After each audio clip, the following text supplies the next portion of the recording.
Hello dear students, today I am going to continue part 2 chapter 4 of Elements of Accountancy Standard 11 Commerce session number 4 of Bills of Exchange. In last session we completed and I gave the information related to the different types of the journal entries, that is accounting effects, and that entries related to Bills of Exchange. Also I completed that 5 different illustration related to that one.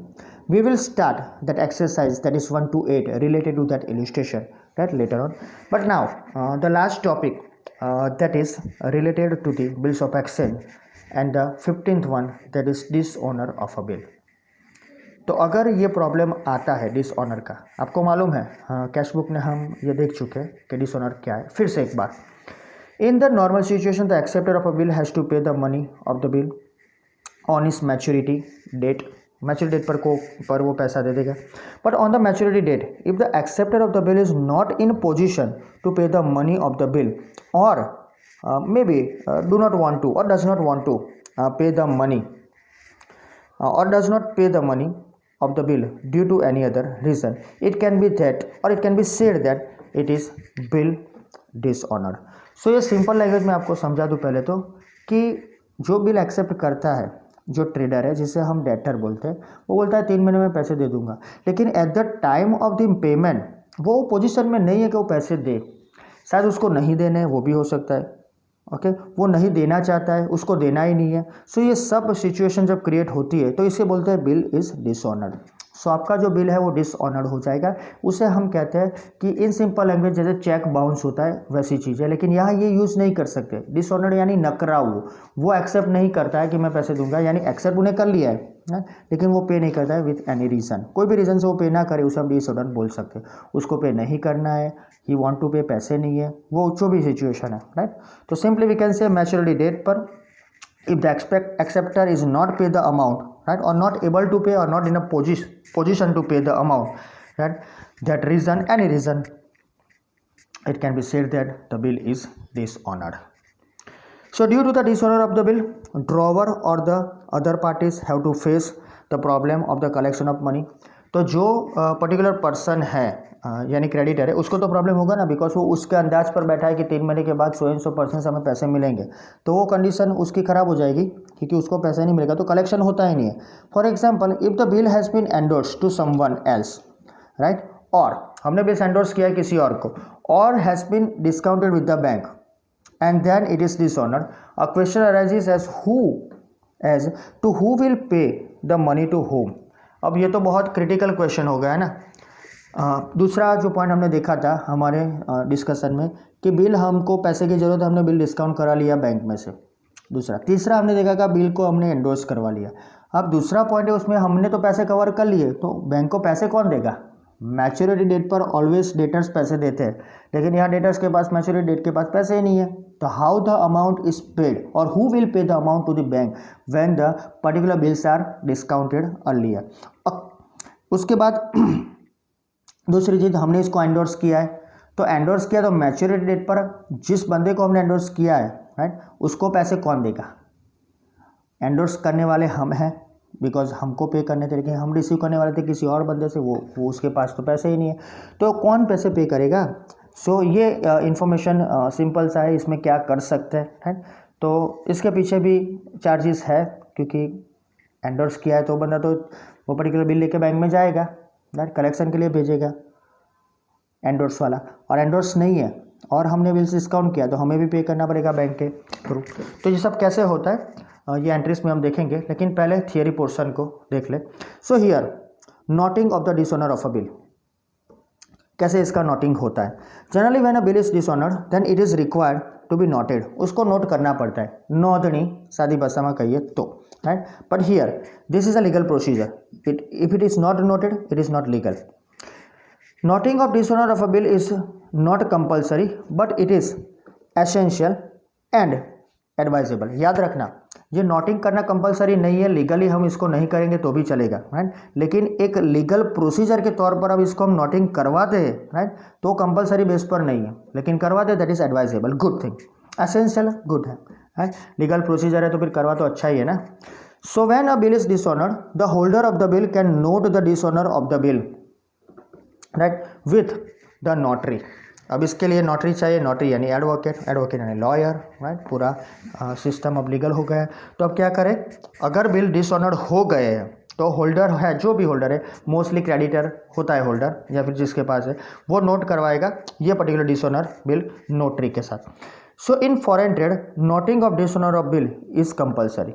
हमारे लिए compulsory नहीं है within the country, ये legal procedure है, compulsory नहीं है, लेकिन advisable essential है। लेकिन इंटरनेशनल ट्रेड जब आप करने जाते हो तो bill of this particular notary is compulsory. Next one, continue with that notary. When a dishonour bill is presented to the notary for noting, the notary present the bill again to the acceptor of the bill and orders him to pay the money. अब यहाँ पर वकील आ गया, notary आएगी तो वकील आएगा ही।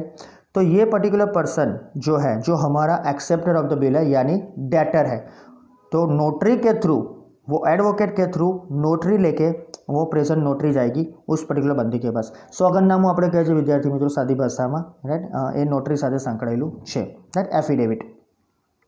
પણ નોટરીની અંદર થોડીક એક્સ્ટ્રા ઇન્ફોર્મેશન હોય છે। એફિડેવિટમાં તમે કેવું છે કે whatever you are what you want to say, right, आप लिखते हो। नोटरी में वो लीगल हो जाता है सब कुछ, राइट। वो आपको मालूम होगा लाल कलर के जो स्टैम्प्स आते हैं रेड कलर के, उसके हिसाब से वो सिंपल सा चीज़ें नहीं मालूम है तो हम देखेंगे भी एक बार। सो सिंपल ये नोटरी हो जाएगी तो नोटरी प्रेजेंट करेंगे हम एक्सेप्टर के, भाई आप पे करो, ऑर्डर्स आएगा, भाई पे करो मत, that is simple thing, you have to pay the money, that is as per the order, you have to pay the money. Even then if the acceptor of the bill does not pay the money, treating the bill is dishonored, right? तो वो bill dishonoured तभी declare होगी जब notary होगी। Notary के बाद वो notary acceptor के पास जाएगी और उसको ऑर्डर दिया जाएगा you have to pay the money, though he is not able to pay the money, that bill is treated as dishonoured and the notary officially records the dishonour of the bill in his books. उसके बाद उसकी entry आएगी, लेकिन पहले एक बार उसको order दिया जाएगा। तो ये है नोटरी। आगे नोटिंग चार्जेस। अब जो भी नोटरी हुई है उसके चार्जेस तो लगेंगे। तो notary charges certain fee, notary जो भी हो चार्जेस कहेंगे certain fee for noting the particular dishonour bill which are called noting charges और डिसऑनर चार्जेस। हम रूटीन में इसको डिसऑनर चार्जेस बोलते हैं, और नोटरी चार्जेस 150-200 रुपीज़ जो होते हैं वही हम देंगे, तो उसको हमें पे करना पड़ेगा। सो कौन देगा? This noting charges are paid by the person for getting the dishonour of the bill noted with the notary. तो जो नोटरी करवा रहा है वही देगा ना, तो we can say creditor, creditor ही करवाएगा ना, because this noting charges are paid by the person for getting the dishonour of the bill noted in with the notary. तो नोटरी में आपने जो भी इसको इन्फॉर्मेशन दी डिसऑनर, उसके बाद ऑफिशियली रिकॉर्ड में आएगा तो नोटरी को उसका पैसा देना पड़ेगा कि भाई दिस बिल्स आर डिसऑनर्ड, तो वो नोटरी को पैसा देना पड़ेगा। But the final legal responsibility for the paying the noting charges is that of the acceptor of the bill. एक बार तो कौन दे देगा? द पर्टिकुलर क्रेडिटर नोटरी को, लेकिन लीगल चार्जेस है, right, as per the legal responsibility it will be paid in future by the acceptor of the bill यानी debtor, because this expense is incurred due to his failure to pay the money on the maturity date. तो why the person will pay, why the creditor will pay, because उसको notary करवानी है, उसने pay कर दिए। तो it is the moral responsibility of the debtor in future, because उसकी वजह से ही पैसे नहीं मिले तो he will pay the money, because maturity date पर वही बंदा पैसे देने से मुकर गया। So that's why we can say that incur that expense is incur due to the failure of the payment of that person, that is the debtor. Debtor ने पैसे नहीं दिए इसीलिए नोटिंग चार्जेस हुए, सो वो ही उसके पैसे देगा। Now accounting entries on dishonour, right. थोड़ी बहुत अकाउंटिंग एंट्रीज है इसकी, वैसे जैसे हमने आगे देखी है थोड़ी डिफरेंट है उससे, लेकिन यहाँ पर याद रखो कि एग्जाम्पल के तौर पर आपको इसे लेना है। एक एग्जाम्पल के तौर पर आप इसको देखोगे तभी आपको मालूम पड़ेगा। So we already said earlier that there are 4 methods of the disposal of a bill, right. In all the 4 situation due to any reason if bill is dishonoured then accounting entries are as given below. अब जो भी हमने अलग अलग यहाँ पर information दी है उसके हिसाब से ही हम जाएंगे।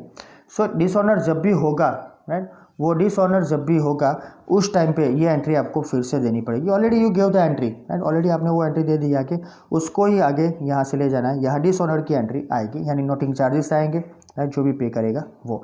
तो ये एंट्रीज जो है, राइट, वो थोड़ी अलग सी है जो हमने आगे देखी उससे। यहाँ एक एग्जाम्पल है, right, in the books of the both, वो भी देखेंगे। तो टुडे वी डिस्कस दैट कि dishonour is one type of the thing, वो इंटेंशनली कई बार नहीं भी होता है, राइट, कई बार इंटेंशनली भी हो सकता है, राइट। लेकिन फिर से समझ लो dishonour is the particular thing where the debtor is not able to pay or not paying or don't want to pay the money on maturity date, तब जो बिल आएगी वो डिसऑनर कहलाएगी। लेकिन डायरेक्टली उसकी एंट्री नहीं आएगी। We have to visit the notary and we have to visit the particular person जो ये काम करता है। लीगल प्रोसीजर जो पास होना है, ये कंपलसरी नहीं है, बाहर की कंट्री के लिए कंपलसरी है, याद रखो। और नोटरी फिर एक बार उसको डेटर को पर्टिकुलरली ऑर्डर देगा कि आप पे करो, फिर नहीं होगा तभी वो नोटरी में एंट्री करेगा। नोटिंग चार्जेस एक्सपेंस है क्रेडिटर के लिए, बाद में वो कवर कर लेगा डेटर से, क्योंकि फेलर डेटर की थी इसीलिए ये स्टार्ट हुआ था। तो याद रखो एंट्रीज थोड़ी डिटेल में मुझे लेनी है, आपको समझानी है, बिकॉज वो ज़रूरी है। That's why I will cover that one in the next session, and next session also we will conclude with the different illustration. Okay, so it will be there in next session. Thank you.